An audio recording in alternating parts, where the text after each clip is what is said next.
Shalom amigos y amigas, Shabbat Shalom a los que estén conectados. Buenas noches, ya estamos comenzando el Shabbat de acuerdo al calendario de Dios, porque dice en el libro del Génesis, o Bereshit, y fue la tarde y la mañana un día, fue la tarde y la mañana el segundo día, etc. Entonces, recuerden que en la Biblia la semana tiene 7 días y según el calendario de Dios, el creador del universo, de los cielos, de la tierra, de todo lo que existe, aún de las personas, de los animales, de todos los seres, tanto acuáticos como voladores, pues hoy ya comenzamos un nuevo día, ¿verdad? Así que quería compartirles un poquito con los que gustan estudiar estos temas interesantes de los textos originales, pues un poquito estudiar sobre la porción de la Torá. Que significa instrucción, ¿no? La Torá significa instrucción y que tiene que ver con una porción que se llama Parashá Shemiti, que significa octava, ¿no es cierto? Entonces el día de hoy toca esa porción que es la número 26 de las 54 que tiene lo que es el estudio anual de la Torá. Recuerden que en la Biblia el tiempo es cíclico. No es lo mismo que el tiempo griego, que es un tiempo lineal. Entonces, de acuerdo al concepto hebreo, el tiempo es cíclico. Entonces, se estudia las 54 porciones de toda la Torá o de todo el Pentateuco en un año, ¿no? Entonces, hoy estamos en la número 26, en la porción octava, que quiere decir Shemití. Entonces, quería compartirles algo sobre esa porción a los amigos que gustan de estos estudios. Pero antes de mencionar un poquito el tema que ahí explica la porción semanal de esta semana que se está estudiando en todo Israel y en todos los lugares que se guarda este tipo de temas, quiero poner un preámbulo, quiero poner ciertos datos que creo que de pronto algunas personas deben informarse, ¿no? ¿Qué es la Torá? ¿Qué es la Torá? Para que pueda ser comprensiva. La Torá es una palabra en hebreo, ¿no? Que significa instrucción. Es lo que con el tiempo los griegos le llamaron Septuaginta. En la versión Septuaginta le llamaron lo que es también el Pentateuco, ¿no es cierto? El Pentateuco. Porque la Septuaginta original era en realidad el Pentateuco, era la Torá. Los 5 primeros libros de la Biblia era lo que es la Septuaginta original. Después que se fue traduciendo los otros libros y de pronto apareció una Septuaginta con más libros, digamos, ¿no? O con lo que muchos llamarían el Antiguo Testamento. Entonces, Shalom para mi hermana Jacqueline Mena Corrales, gracias por escuchar, para Elizabeth Panchi también. Entonces, miren, explicando un poquito, ¿no? ¿Qué es la Torah? Torah es instrucción. Pentateuco es 5 libros, ¿no? 5 estuches, porque en ese tiempo, como no habían los libros como hoy, no había la imprenta de Gutenberg, nada de eso, se ponían los rollos de la Torah en 5 estuches, del Génesis, Éxodo, Levítico, Números y Deuteronomio, y quedó como Pentateuco o 5 estuches por los 5 rollos de la Torá. Después le tradujeron como ley en griego, que es nomos. Aunque algo se parece, no se parece tanto, digo yo, porque no es lo mismo ley, nomos en griego que decir Torá o instrucción. Es lo que sería lo original, ¿no? Entonces, la Torá son los 5 primeros libros de la Biblia, que en el nombre original son Bereshit, Shemot, Vayikra, Bamidbar y Devarim. Son los 5 libros originales, porque recuerden que se escribió en hebreo, no en otro idioma, y quieren decir Génesis, Éxodo, Levítico, Números y Deuteronomio. Entonces, dentro del pueblo de Israel, dentro del pueblo de la Biblia, son los 5 libros más importantes de toda la Biblia, aunque dentro del judaísmo en realidad la mayoría aceptan solo la Tanaj, o lo que muchos llaman Antiguo Testamento, como los libros que son parte de Dios, pero de la Tanaj o de los libros del Antiguo Testamento, obviamente los más importantes dentro de Israel son los 5 primeros libros, que justamente es la Torá, ¿no es cierto?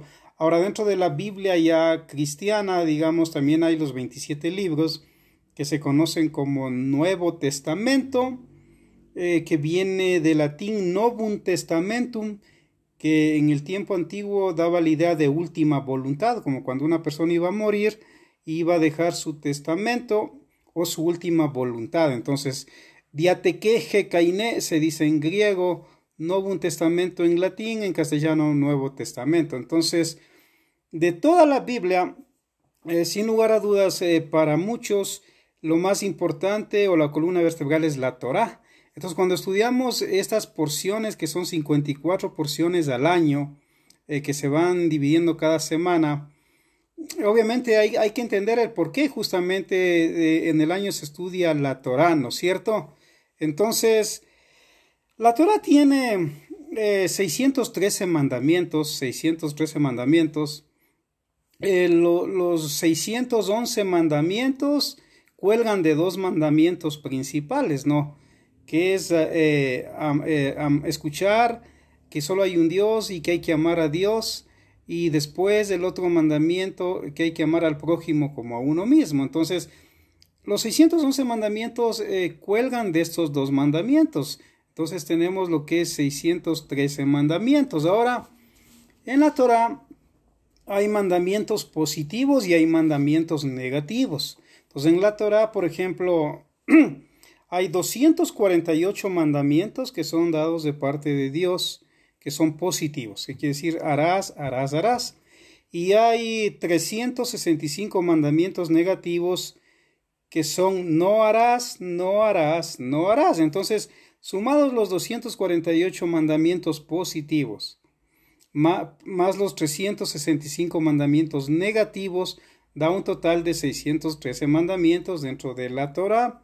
Entonces, unos mandamientos son para los hombres, otros mandamientos son para las mujeres, otros mandamientos son para los jueces, otros para los reyes, otros para los padres, para los hijos, para las herencias, para las parejas, otros son para las fiestas de Dios, que son 7 fiestas al año, y así, si usted suma todo, le da 613 mandamientos. Ahora, dentro de esos 613 mandamientos hay mandamientos que usted y yo entendemos, correcto, comprendemos o entendemos, pero hay mandamientos donde la misma Torá dice, aunque no lo entiendas, lo harás. ¿Me explico?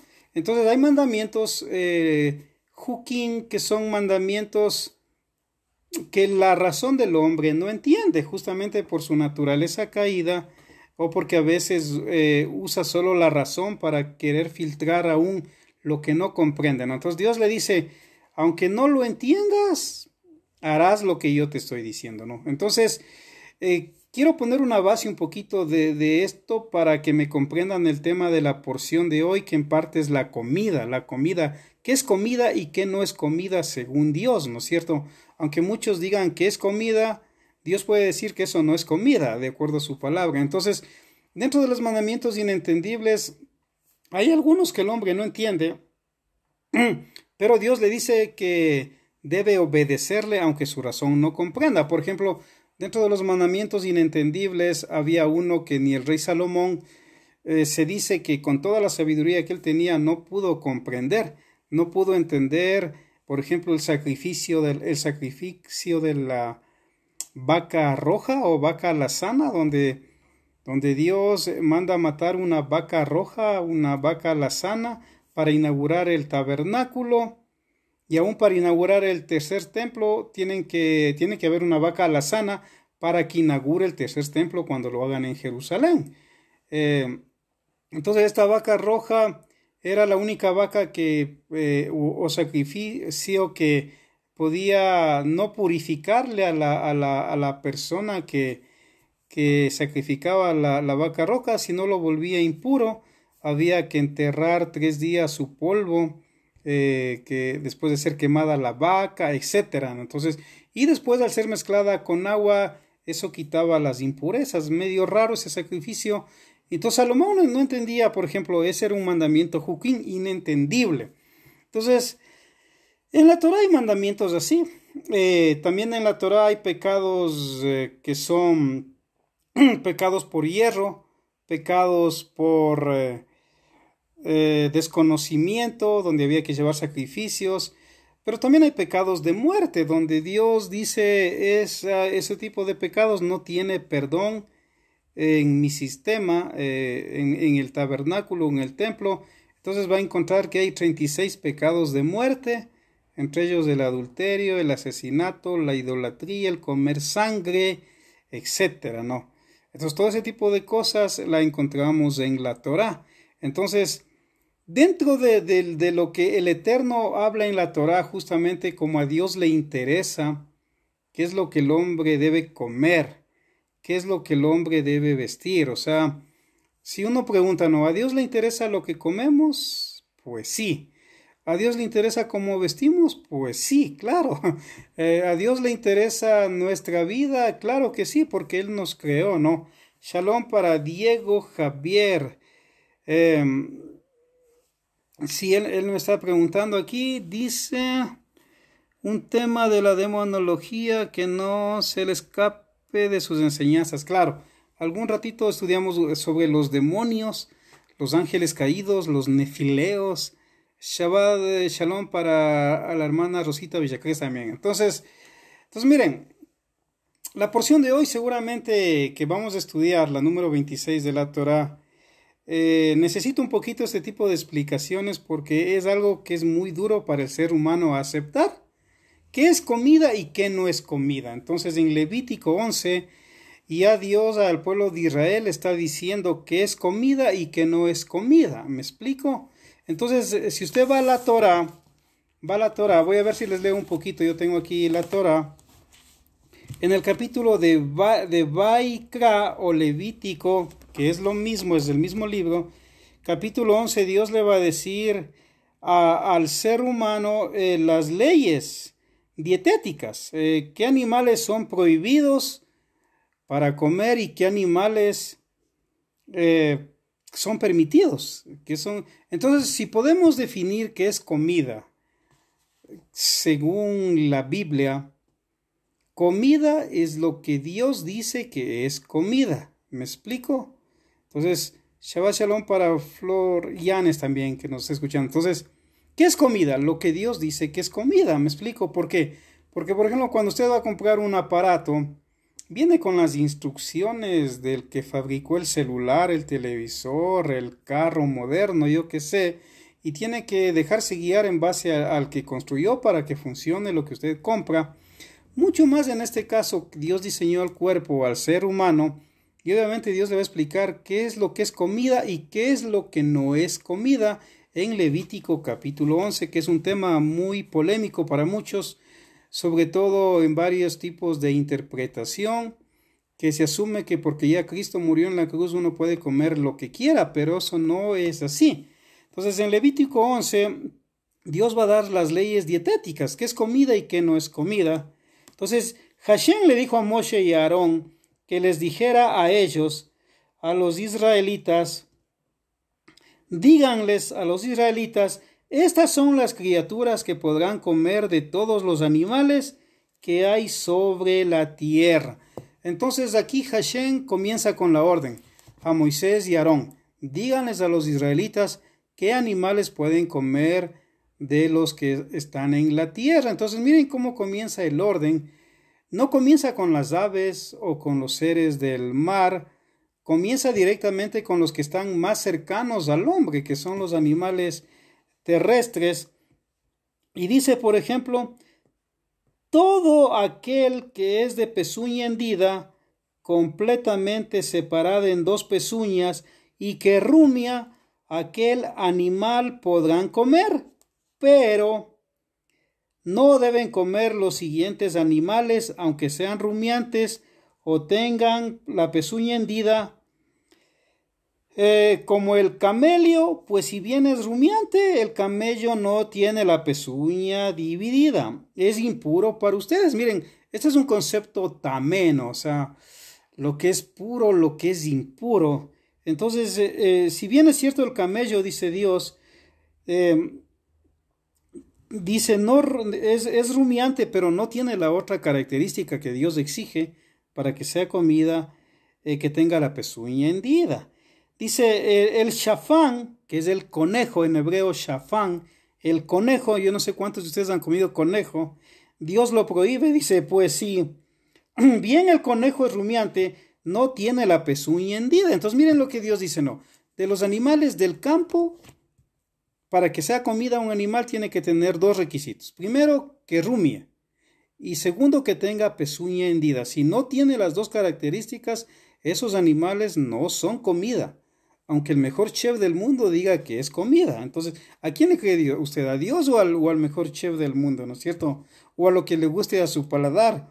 Entonces, Dios sigue diciendo, es impuro para ustedes. Dice, y la Arnebed, la liebre, pues si bien es rumiante, no tiene la pezuña hendida, es impuro para ustedes. Aún la liebre es prohibida para comer por Dios. Algo más les voy a leer de acá, dice, y el cerdo, yo sé que el cerdo es de pronto lo que más problema puede causarles a muchos que les gusta comer la fritada, el hornado, pero para Dios no es comida, dice. Y el cerdo, pues si bien tiene pezuña completamente hendida, no es rumiante. Entonces usted va a ver que la vaca rumia y tiene pezuña hendida, pero el cerdo no. Entonces dice, es impuro para ustedes. Miren lo que está diciendo del cerdo. O sea, es impuro para ustedes según la palabra de Dios en Levítico capítulo 11. Y en Deuteronomio o Devarim capítulo 14, también Dios, de una manera más simplificada, ahí está resumido lo que es comida y lo que no es comida. Entonces, ya podemos ver que, por ejemplo, aquí Dios está dando ciertos datos de animales, que es comida y que no es comida. Entonces, miren, por ejemplo, esto del cerdo, me detengo aquí porque sin lugar a dudas es el animal que a muchos más les gusta comer, sin importar la creencia religiosa o el tipo de cristianismo que tengan. Porque se interpreta mal un texto bíblico del apóstol Pedro subiendo arriba a la terraza donde él estaba, porque buscaba dirección de Dios, y de pronto tuvo una visión que le dijo, levántate Pedro, mata y come todos los animales impuros que Dios mismo prohíbe comer. Y él dice, no, Señor, porque nada inmundo ha entrado en mi boca, ¿verdad? Y habían pasado 10 años de que Yeshua se había ido al cielo. Sin embargo, él no había probado nunca ni siquiera una fritada, ¿no es cierto? Y la segunda vez le dice, Pedro, levántate, mata y come. Y él dice, no, Señor, porque nada inmundo ha entrado en mi boca. Pedro se resistía, lo cual ya nos da la idea clara de que la congregación de Yeshua seguía respetando las leyes dietéticas de Dios, y a la tercera vez le dice, Pedro, levántate, mata y come. Y de igual manera él dice, no, porque nada inmundo ha entrado a mi boca. Ahora, cuando él comprende el mensaje de la visión que tenía, es cuando va un gentil, un goyín, como se dice, y golpea la puerta donde estaba Pedro hospedado, va con otras personas que no eran de Israel, y dicen, hemos tenido un sueño o un ángel que nos dijo que vengamos a ver a un tal Pedro, que nos va a enseñar el camino de la vida, ¿no? Que nos va a predicar de un tal Yeshua. Ahí Pedro entendió que no es que se refería que Dios le estaba diciendo que puede comer lo inmundo que Dios mismo prohíbe comer. No. Él entendió que era una figura literaria, una comparación para que el gentil que antes era visto como inmundo dentro del pueblo de Israel, a tal punto que había una ley civil en Israel que se prohibía entrar a la casa de un gentil o recibir en la casa de alguien de Israel a un gentil, peor comer juntos, ¿me explico?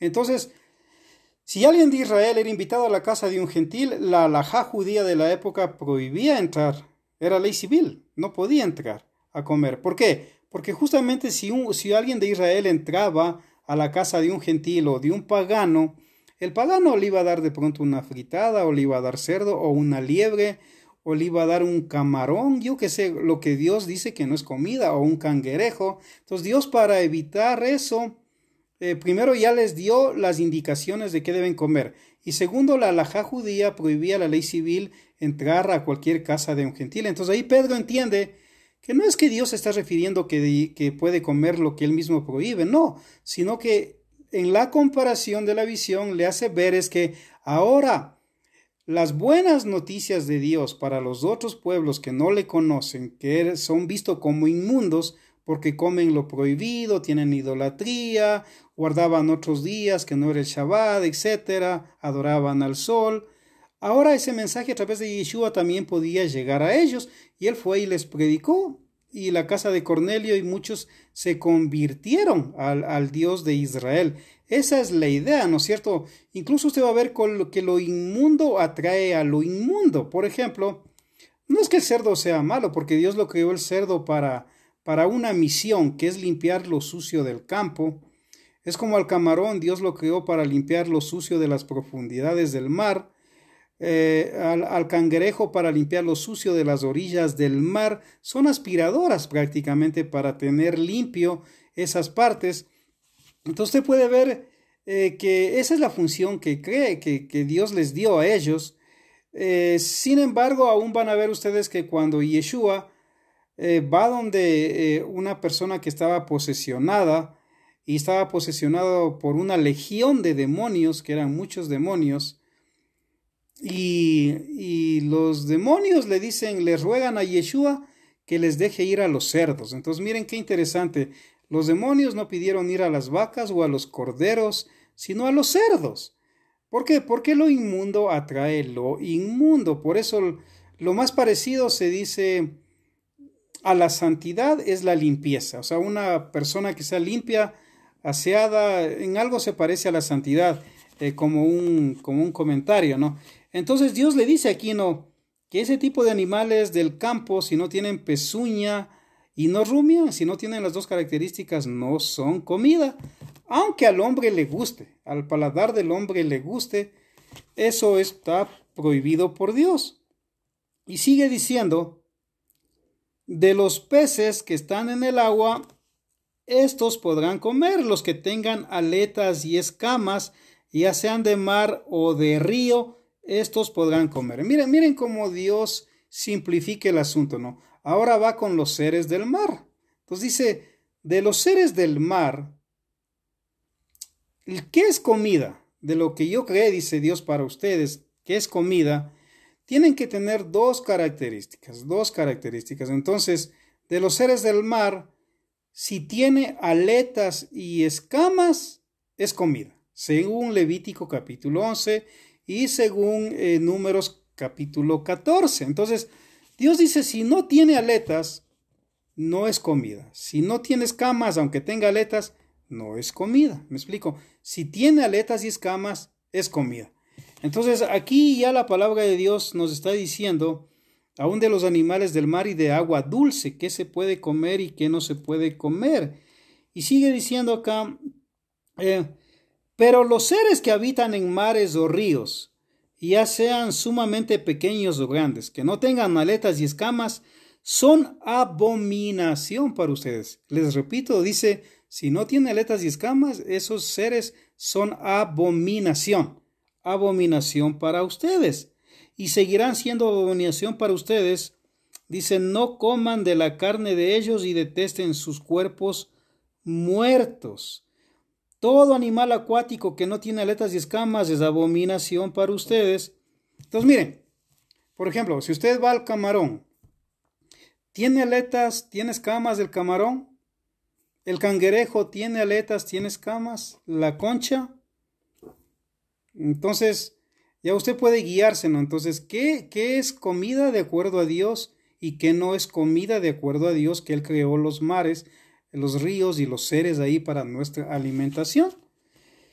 Y aquí va a las aves, dice, de los seres voladores o de los animales voladores, los siguientes no podrán comer, dice, no,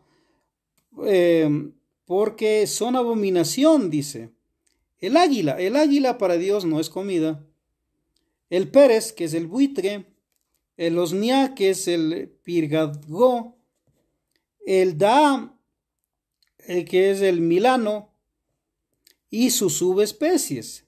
Todo Oreb es cuervo, ¿no? Todo Oreb o cuervo y sus subespecies, el Bat Hind, que es el avestruz, el Tagmas, que es la lechuza, el Shahad, que es gaviota, el Netz, que es gavilán, y sus subespecies, el Kos, que es un búho o un halcón, el Shalach, que es un cuervo marino, el Yanshuv y sus subespecies, el Tishemet, que es el murciélago. Miren qué interesante, ¿no? Aquí dice en hebreo el Tishemet es el murciélago, no es comida. Entonces, por ejemplo, ahora que estamos en la famosa época del coronavirus, hay varias teorías de dónde viene esto del coronavirus. Algunos dicen que mutó, otros dicen que fue hecho en el laboratorio, otros dicen que como en China comen de todo, muchos comen murciélago y posiblemente desde ahí vino el coronavirus, es otra teoría. Y aquí Dios dice pues que el murciélago no es comida, por si acaso, ¿no? El cajad, que es pelícano, tampoco es comida.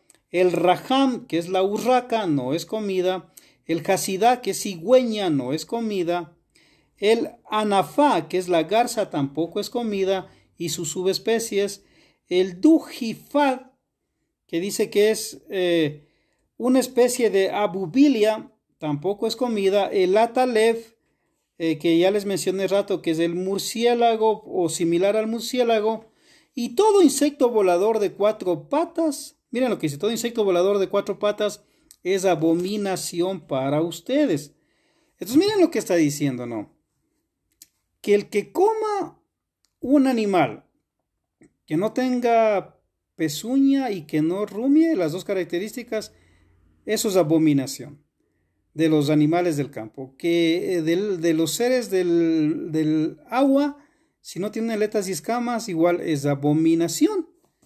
Entonces, de igual manera de los seres voladores, prohíbe comer este tipo de animales. Dice, solo estos podrán comer de todos los insectos voladores de 4 patas, los que tienen por encima de las patas otras patas adicionales que les permiten saltar sobre la tierra.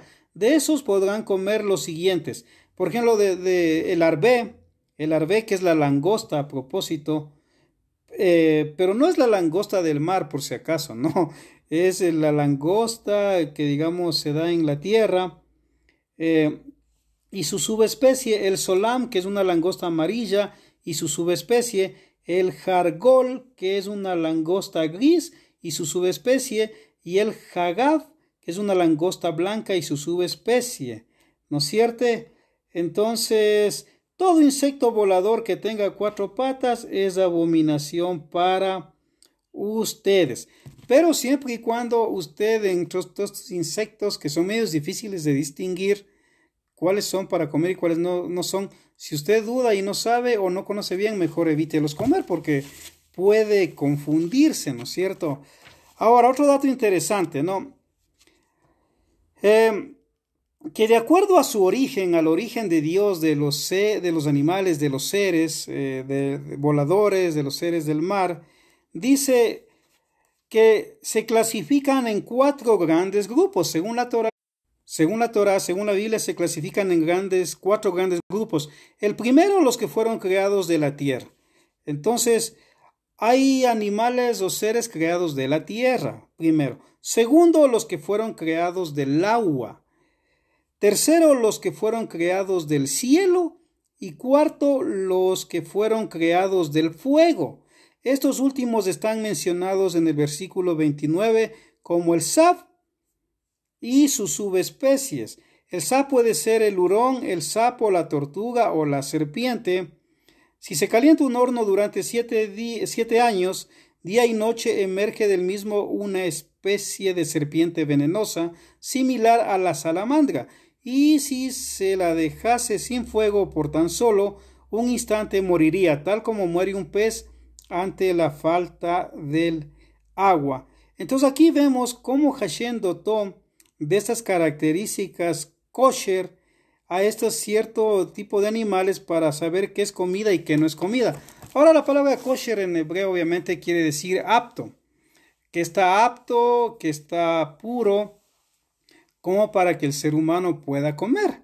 Entonces, esta porción justamente habla de lo que es la comida, ¿no? Entonces, la comida para Dios está claro. Ya en Levítico 11 lo menciona, incluso aquí en Deuteronomio 14, si usted no quiere complicarse mucho, está como más resumido, ¿no? Pero ahí, por ejemplo, dice, si eres hijo de Dios, dice, no te hagas cortes en la piel, ni te rapes la cabeza en honor a un muerto. Justo en el capítulo que habla de la comida, también acá comienza con esto, ¿no? Que un hijo de Dios en realidad no se debe cortar la piel. Ahora, ¿qué es cortar la piel? En el mundo antiguo, muchos por seguir a sus dioses se cortaban la piel, o lo que otros llamarían hoy se tatuaban. Dios de hecho prohíbe los tatuajes, ¿no? Dios de hecho prohíbe los tatuajes porque Dios nos dio el cuerpo, Dios nos dio la piel tal como la necesitamos. Si nosotros necesitáramos tatuajes, Él nos hubiera creado ya con los tatuajes, ¿me explico? Entonces Dios prohíbe los tatuajes, prohíbe también raparse la cabeza en honor de un muerto. ¿Por qué? Porque en ese tiempo en muchos grupos paganos cuando alguien fallecía se rapaban la cabeza, ¿no? Pero él dice que en el pueblo de Dios no debe hacer así porque eres pueblo consagrado al Señor tu Dios, ¿no es cierto? Él te eligió de entre todos los pueblos de la tierra para que fuera su posesión exclusiva. Entonces aquí usted puede seguir leyendo en Deuteronomio 14, también le habla de la comida. Y un dato interesante, que justo en el capítulo 11, al final casi ya del capítulo 11 de Levítico, donde Dios dice que es comida y que no es comida, usted va a encontrar unas frases o unas palabras que el mismo apóstol Pedro también lo va a mencionar en el Brit Hadashah, Pacto Renovado o Nuevo Testamento, Última Voluntad, donde dice, sed santos porque yo soy santo. Entonces miren, la santidad de acuerdo a la Torá también tiene que ver con lo que uno come. Entonces, una persona puede contaminar su cuerpo y dejar de ser santa si es que mete a su cuerpo algo que no es comida. ¿Me explico? Aunque la gente piense que es comida. Entonces, sed santos porque yo soy santo, dice, sed santos porque yo soy santo. Entonces, la santidad en la Torá no necesariamente es solo ayunar o solamente orar, como muchos creen, lo cual, aunque eso es bueno, santidad en la Torá tiene que ver en gran parte con lo que uno come y uno se mete al cuerpo, porque mucho más recuerden que ahora, según la misma Biblia, nosotros somos templo y morada de Dios, ¿no es cierto? Dice que Él nos ha dado de su Ruach HaKodesh o del Espíritu Santo. Entonces, sed santos porque yo soy santo. Entonces, si usted le mete a su auto que funciona con gasolina, por ejemplo, si usted le mete, yo qué sé, agua sucia, no le va a funcionar el carro, ¿verdad? Si usted le mete de pronto, le mete arena mezclada con agua, no le va a funcionar.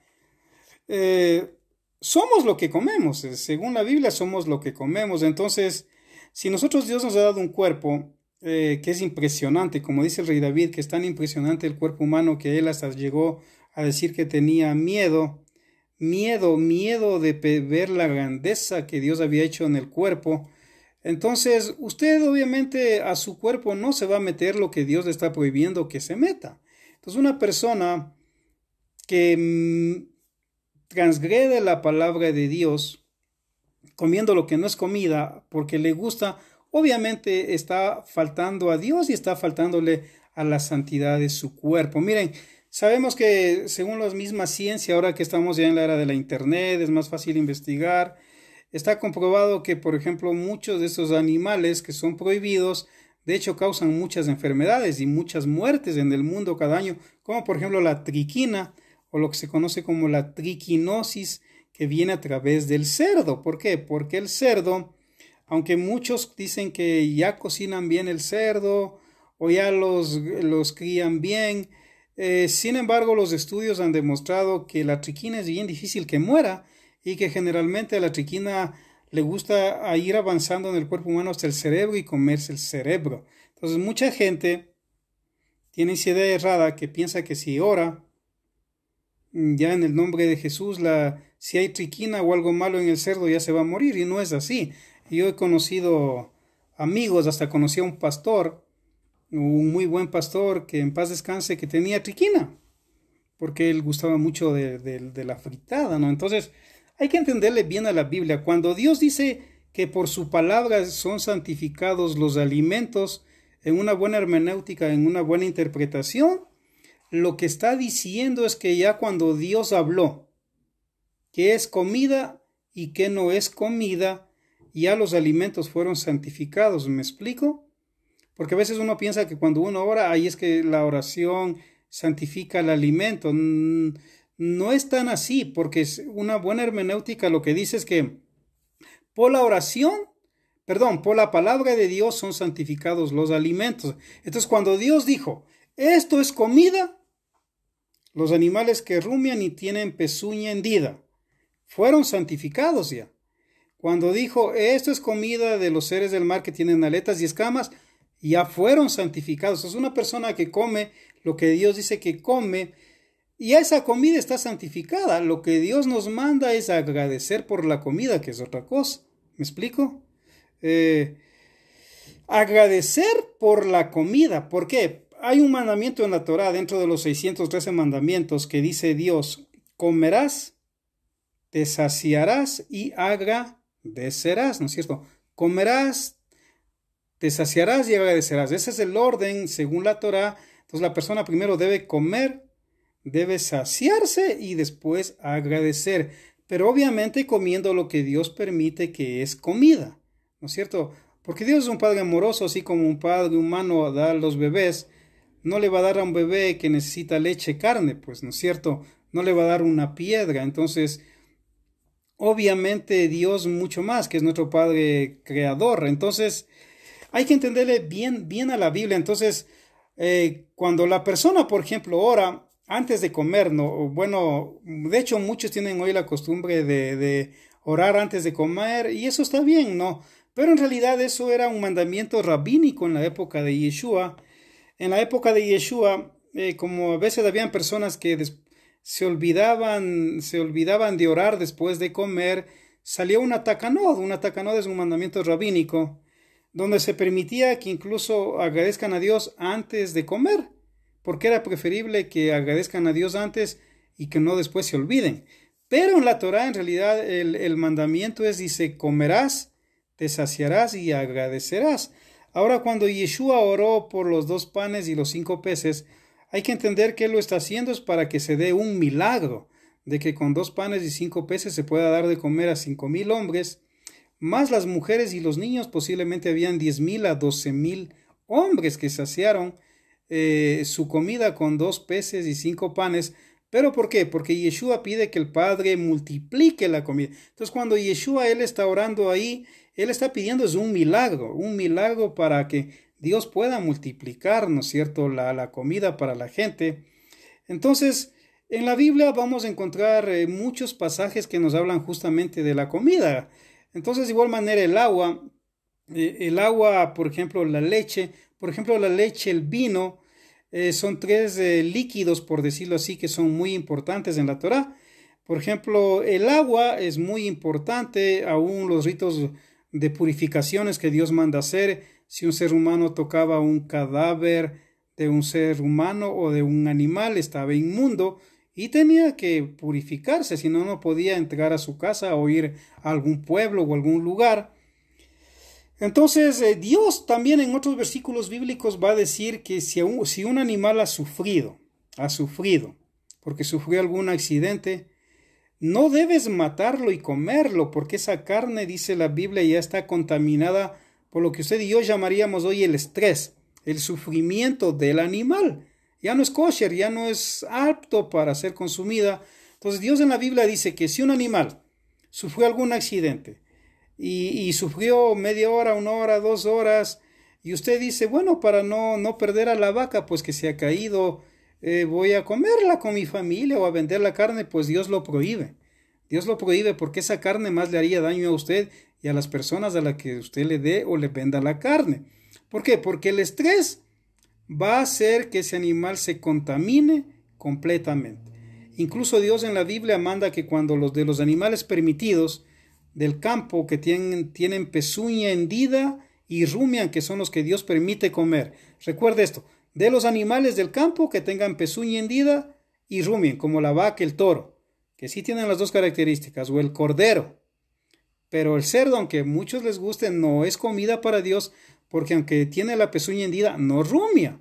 Entonces, Dios prohíbe comer un animal que ha sufrido. ¿Qué tal si en estos tiempos usted de pronto está yéndose a Guaranda, yo que sé, y con el carro le golpea algún animalito o alguna llama que hay por ahí, ¿no es cierto? Y se la lleva herida y allá a su casa llega y hace un festín. Según la Biblia no puede. ¿Por qué? Porque ese animal sufrió y esa carne en realidad a usted le va a contaminar, le va a enfermar. Entonces a Dios sí le interesa lo que comemos. Por eso Dios nos dice que es comida y que no es comida. Miren, son datos tan interesantes que nos narra la Biblia, que uno puede ver que en realidad Dios nunca hierra, porque si no ya no fuera Dios, y Dios nunca va a cambiar. Dios no va a decir, esto es comida, después de 2000 años ya no va a ser comida, van nomás a poder comer lo que quieren, y alacranes, piedras. No, hay que entender bien el concepto bíblico. Por ejemplo, hay personas que dicen, a ver, pero Yeshua les mandó a los apóstoles de dos en dos a predicar, sí, y que voten demonios, expulsen demonios, les dio autoridad para expulsar demonios, y les dijo que coman humildemente lo que les brinden en esos lugares o casas donde iban a predicar. Claro que es así, pero usted tiene que entender que dentro del concepto bíblico, no es que ellos fueron a Sangolquí, me explico, donde hay full hornado, no es que ellos fueron a Calderón, no es que fueron al Comité del Pueblo, no es que fueron a México, no. Ellos fueron a predicar solamente dentro de la nación de Israel o del reino del sur, Judá, Benjamín. Y obviamente en ese contexto de ellos, nadie hubiera brindado a uno de los apóstoles un camarón o un cangrejo o un conejo o un cuy o un ratón. ¿Me explico? Nadie. ¿Por qué? Porque todos ellos eran gente que comprendían que es comida y que no es comida. Entonces, cuando dice Yeshua, claramente sean humildes en lo que les den, él no se está refiriendo a que coman lo que les den, cualquier cosa que no sea comida, no. Está hablando en el sentido que no importa lo que les brinden, obviamente coman, pero usted tiene que entender que el momento que alguien va a la casa de un israelita, ningún israelita se le va a ocurrir ofrecerle una fritada pues a los apóstoles o a Yeshua. Yeshua de hecho nunca comió cerdo, nunca se pegó un camarón, nunca se pegó una cangrejada, nunca se pegó un caviar, aunque sea carísimo, pues el caviar para Dios no es comida, les comento. Entonces el hombre vulnera su cuerpo comiendo lo que no debe comer. Y yo ya les expliqué rato a los amigos que recién están ingresando al video que hay textos del Nuevo Testamento que son bien mal interpretados o mal comprendidos. Entonces no es que Dios le dijo a Pedro, puedes comer lo que vos quieras comer. No, le estaba explicando que ahora ya puede predicar a los gentiles que eran vistos como inmundos antiguamente, porque no conocían al Dios de Israel. Entonces esta porción de la parasha o de Shemini, que significa octava, justamente habla de varios temas entre este tema que es muy interesante, lo que es la comida. Ahora, yo les decía rato, ¿no? Por ejemplo, la leche y el vino, según la Torá, no es agua, por si acaso. La leche no es considerada agua. Tampoco es considerado agua el vino. ¿Me explico? Entonces, el agua es muy buena. De hecho, en la Torá siempre usted va a ver el favoritismo para el agua viva, no para el agua muerta. ¿Me explico? ¿Qué es agua viva? Es agua que corre, agua que fluye. El agua muerta es donde ya hay un agua que está estancada. Obviamente ahí pueden caer animales muertos, pueden caer infecciones, puede comenzar a apestar esa agua y es un agua muerta que ya no sirve ni para bañarse, ni para lavar la ropa, ni para uno tomar, ¿no? Entonces siempre va a encontrar usted en la Biblia que Dios siempre dice aún la migdé, purificaciones o bautismos, debe ser en agua viva, nunca en agua estancada, porque el agua viva es lo que respalda la Biblia. Ahora eso de hacer bautisterios dentro de las iglesias, no es que se le ocurrió a Dios y le dijo a Pablo ordena eso, que haya bautisterios dentro de las iglesias para que en el culto me canten, me alaben, prediquen y de paso bauticen. Eso es antibíblico, eso se le ocurrió a alguien, pareció una idea chévere y quedó así, pero en ninguna parte Dios apoya eso.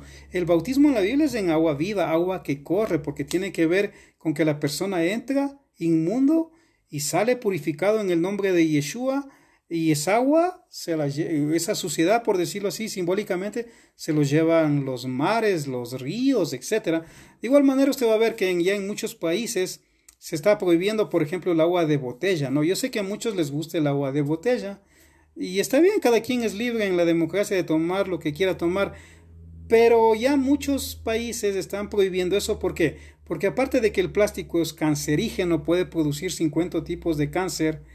Peor si usted toma algo bien caliente en el plástico, usted no ve eso, pero el plástico caliente con el calor bota esos químicos que le pueden producir cáncer a usted. Entonces, de igual manera en las botellas, del momento que usted le tapa y le deja un mes, 2, 3 meses y peor en el sol, no tengo nada contra los vendedores, pero los vendedores que por su trabajo, por ganarse la vida, venden en tremendo sol, esa agua ya es muerta.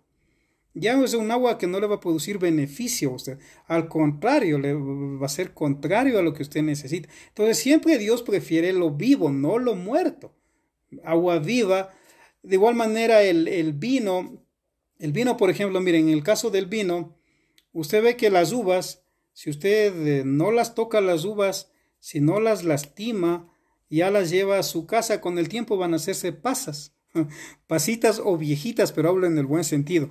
No hablo de pasitas o viejitas en el sentido negativo, sino en el sentido que con el tiempo va a hacerse una pasa, ¿no es cierto? Pero al momento que usted ya le pinchó a la uva o le cortó o le pisoteó, va a producirse lo que es el vino, que a tanto nos gusta mucho el vino. ¿Por qué? Justamente porque ya entra en una elaboración donde ya hay bacterias que con el tiempo, al ser ya la uva partida o pisada, va a producir ese fermento y va a venir a existir el vino. ¿Me explico? Entonces, sin embargo, el vino, si es bien preparada, la uva es saludable para el cuerpo, porque en la Biblia el vino es una bendición, siempre y cuando usted lo aplique en la medida correcta, ¿no? En la medida correcta. Aún Yeshua, miren, en una boda de 680 litros de agua hizo vino, el mejor vino, porque una boda judía dura 7 días. 7 días. Y se le acabó el vino, pues, y qué vergüenza que se acabe el vino en plena boda. Sin embargo, Miriam o María, que ya sabía de lo que podía su hijo hacer, le dijo al maestresala, y Yeshua hizo un milagro, hizo que 680 litros de agua se conviertan en vino. De hecho, en una de las versiones en griego que yo tengo, que se llama la versión Nestlé del Nuevo Testamento en griego, el texto original dice así, ¿no? Tal como les voy a decir. Va el maestro, van donde el maestro Sala, no hay vino, y Yeshua multiplica el vino, y dice, y el de la fiesta, el encargado de la fiesta, va donde el dueño y le dice, generalmente, en toda boda dan el mejor vino, y ya cuando están borrachos dan el peor vino, porque para el borracho todo vino es bueno. Pero tú has hecho al revés, dice, has guardado el mejor vino para después. ¿Por qué? Porque no sabían de dónde vino el milagro. Los que le dieron el agua a los sirvientes sí sabían de dónde venía el vino, ¿no es cierto? Entonces el vino es bueno en su justa medida. Aún a Yeshua le acusaron de ser tomador y comelón, bebedor de vino y comelón. Él mismo lo hizo en el Evangelio de Mateo, que le acusaron de eso. Entonces el vino en Israel era muy normal entre las comidas, después de la carne, es excelente para digerir. En su justa medida está bien. Incluso en Israel, en lo que es las bodas, está permitido el embriagarse, y en la fiesta de Purim también está permitido embriagarse. Pero de ahí que ya la persona se haga alcohólica, se manera, eso ya no está bien visto en la Biblia, ya sería un borracho, alguien que tiene vicios, me explico. No os embriaguéis con vino en lo cual hay disolución, antes de llenos del Espíritu, dice el apóstol Pablo. Pero en el sentido de que la persona no haga vicio del vino. Entonces el vino, en su justa medida, un vaso es saludable, o medio vaso después de las comidas incluso. Entonces el vino no es agua. De igual manera, la leche no es agua. ¿Me explico? Por ejemplo, usted va a encontrar en la Torah, igual de los 613 mandamientos, hay uno donde Dios prohíbe mezclar carne con leche. Carne con leche. Pues Dios dice, que no puede mezclar carne con leche. Por ejemplo, a mí me gustan las hamburguesas, ¿no? Pero normalmente si usted va a un centro comercial, toda hamburguesa viene con un buen pedazo de carne y viene queso. Ese es un buen ejemplo. Entonces usted ahí tiene que decidir si es que a usted le gusta obedecer de acuerdo al contexto bíblico, o quita la carne o quita la leche. Porque aún los médicos que no son nada religiosos, ellos han investigado y ven que en realidad mezclar carne con leche no es bueno para el estómago, no es bueno para el cuerpo humano. Hay muchos que les gusta hacer sopa de fideo, le meten carne y le meten leche, pero porque desconocen. Entonces Dios prohíbe mezclar carne con leche. ¿Por qué? Porque la leche tiene que ver con la vida. Con la vida. Por ejemplo, un bebé que toma leche, ¿no es cierto? Pero la carne tiene que ver con muerte. ¿Por qué? Porque el animal ya está muerto. ¿Me explico? Entonces, son dos contrarios.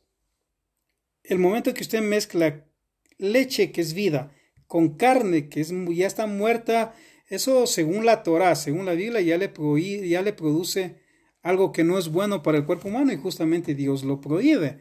O si usted va a tomar leche, puede tomar 1 hora antes de comer carne. Pero si usted come carne, puede tomar leche después de unas 8 horas. ¿Me explico? Entonces Dios sí se interesa en lo que el ser humano deba comer.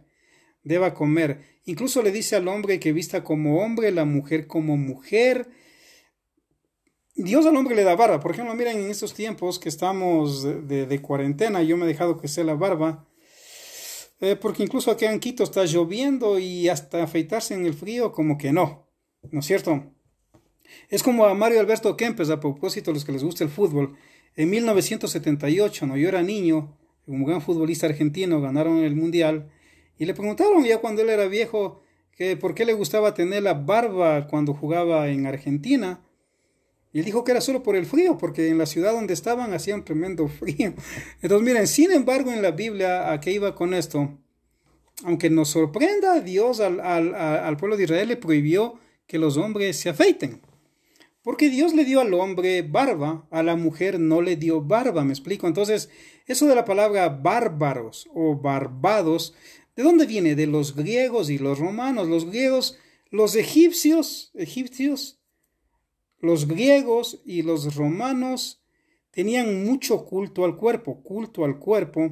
Entonces, a ellos les gustaba afeitarse por el culto al cuerpo. Entonces, ellos cuando veían a los alemanes, veían a los godos, veían a los otros pueblos de la Europa que tenían bien grandes las barbas, por eso les apodaron los bárbaros, que viene de barba, pero en el sentido que para los romanos y los griegos y los egipcios el tener barba era visto como algo malo, como algo sucio, como alguien no inteligente. Pero eso dentro del contexto que ellos tenían, me explico. Por ejemplo, los griegos creían que había un dios en el monte Olimpo y que habían 12 dioses y que Zeus era el dios del trueno. ¿Usted cree eso? Yo no creo eso. Si nos vamos al monte Olimpo no va a aparecer Zeus por ningún lado, ¿no es cierto? Entonces cada pueblo tiene sus creencias. Sin embargo, ellos veían a los que tenían barba como bárbaros, mal educados, que no sabían leer ni escribir o analfabetos, y de ahí ha quedado como bárbaros, ¿no es cierto? Esa palabra. Pero si usted va a la Biblia va a encontrar que Dios le da al hombre barba y a la mujer no. Entonces la barba no es mala, si usted se la cuida bien, no es mala, es más, aunque muchos no estén de acuerdo, pero según la Biblia la barba incluso es protección para el rostro. Incluso en el tiempo antiguo les comento que en los pueblos de la Biblia, cuando un hombre se afeitaba, le veían mal y le decían afeminado, porque que un hombre en las épocas bíblicas se afeite dentro del contexto de Israel y de otros pueblos como lo que hoy serían los árabes, los musulmanes, que un hombre se afeite era bien mal visto, porque se le veía como afeminado. Entonces, en cambio en Grecia y Roma le veían como algo culto. Entonces, sin embargo, Dios en la Biblia le da al hombre barba. ¿Por qué? Porque si el hombre no necesitara barba, no le hubiera dado Dios barba. ¿Me explico? Por ejemplo, Dios a las mujeres les dio caderas anchas. ¿Verdad que sí? A los hombres no.